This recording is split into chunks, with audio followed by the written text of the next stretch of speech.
it's me again. Today's date is November 2nd, 2022. It's a Wednesday. Let me preface this by saying I'm not a financial advisor and this is not financial advice.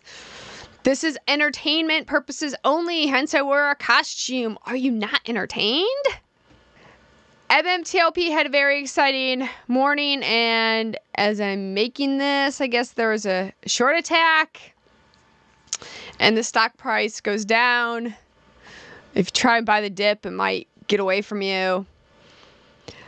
But MMTLP had a very exciting morning this morning. And I've been receiving some messages from people who have gotten calls from various brokers about what they're going to do with their shares of MMTLP. These people don't necessarily have a large amount of shares. To you and I, it would be a large amount, but to a brokerage, it's not.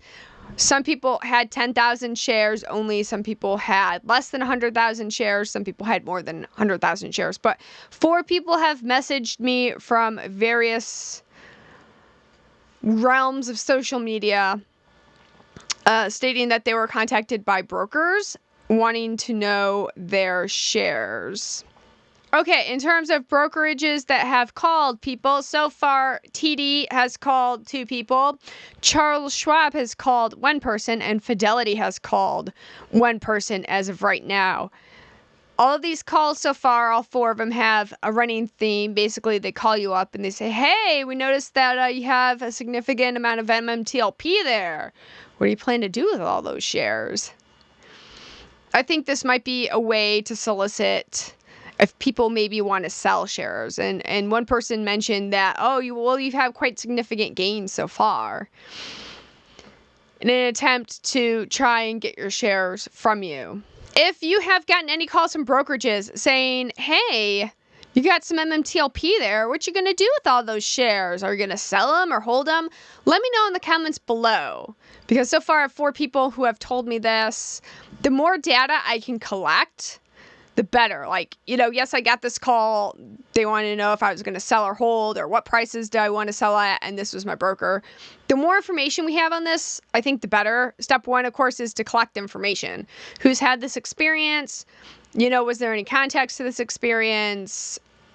Who is the broker? And let's try and go from there. Collect data is the first step into many scientific processes. There has also been speculation about the S1. As you know, we're waiting for SEC approval about the S1. I'll pull it up here. This is a comparison of the changes made from the S1-a4, the second rendition of the S1-a, and then the S1-a3. The changes here are basically a few words and paragraphs or a few things change around. The changes, if you read these 2 documents and compare the changes, they're actually very minimal. If there needs to be more changes made, it makes you wonder, what are these changes? Why couldn't you have announced it to begin with? Because there were so few changes required from this last rendition of the S1. And if the more renditions are needed, this begs you to ask the question, what's the SEC want?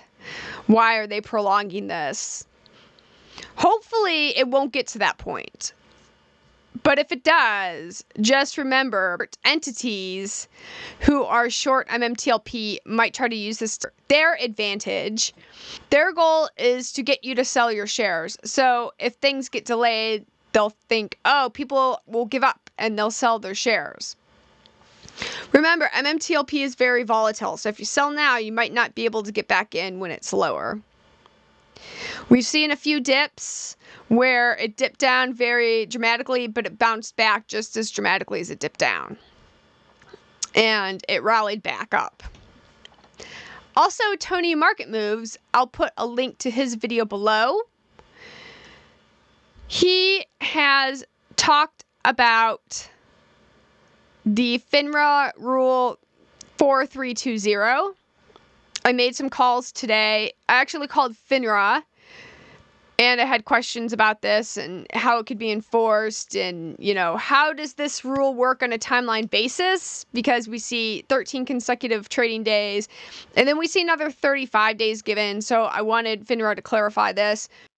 For all other questions, please press 4 or remain on the line for the next.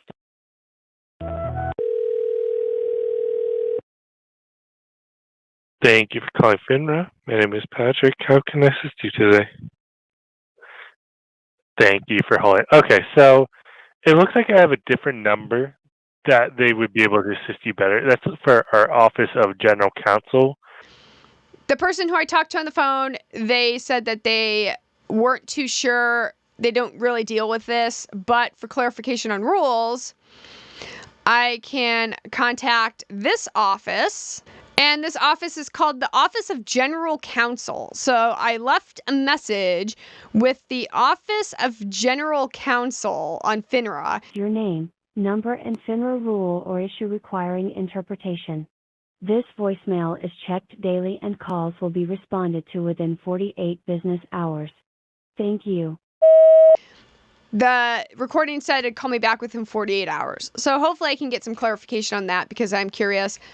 Why not just go to the source of the rule itself, Finra, for clarifications on the rule? So I left messages with Finra. Again, the Office of General Counsel. And like I said, as we're waiting for the S1-a to be approved, a lot of people want your shares, and they're going to use whatever tactic they can to try and get you to sell your shares. They're going to try and drop the price down to do stop loss rates. They're going to bet on that this will drag out and that another amendment you're just going to get tired and sell. It's a psychology game, as a lot of people say. And this is where your conviction comes in that gets you through the times. If you're convicted enough that you say, hey, this might take a bit longer, but, risk to reward, great. Eventually, the spin out will happen. And if MMTLP doesn't meet my price goals, if there's not a significant run up where I'm satisfied enough to sell, then I hold until next bridge. Calls from brokerages about what they want to do with their shares and when they want to sell and if they're selling or if they're holding to next bridge. Even more people have gotten calls about if they want to lend out their shares for 9% interest to lend out their shares. People will do their best to try and elicit an emotional response from you because when you act on emotions, you're more likely to be impulsive. That's what they want. That's why you have to take a second to be mindful. With that in regards, it's okay if you're very proud of your MMTLP gains. It's okay to be proud. It's okay to be like, wow, look, this is doing great. My portfolio's in the green. It's okay. It's fine. It's normal to take pride in something. If you worked hard to save up the money to buy the shares and now that trade is working out for you, there's no shame in being happy about that and taking pride in that.